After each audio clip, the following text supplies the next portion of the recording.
السلام علیکم، even T V کے ساتھ میں ہوں سمن نصیر۔ شامل کریں گے نیوز ہیڈ لائن۔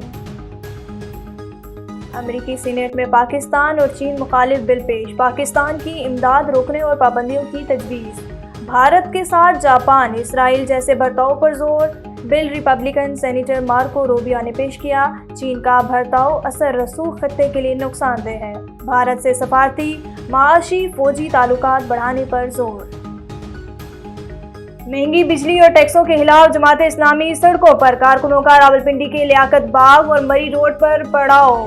حافظ نعیم کچھ دیر بعد اگلے لائحہ عمل کا اعلان کریں گے، دھرنا 1 ماہ سے زیادہ بھی جاری رہ سکتا ہے۔ عوامی حقوق کے لیے نکلے ہیں، ریلیف لیے بغیر نہیں جائیں گے۔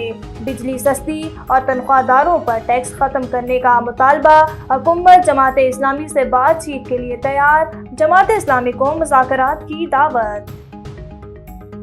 فضائی آلودگی سے نپٹنے کے لیے سپریم کورٹ کا بڑا فیصلہ، ہری پور میں قائم سٹون کریشنگ پلانٹس بند کرنے کا حکم۔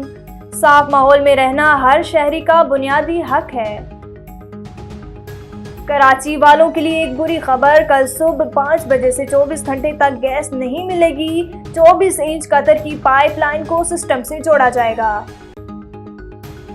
اور پیرس میں 100 برس بعد اولمپکس کا میلہ، دریائے سین پر دلکش مناظر نے سما باندھ دیا۔ لیڈی گاگا اور دیگر فنکاروں کی شاندار پرفارمنس، پہلی بار اولمپکس پریڈ کشتیوں میں ہوئی۔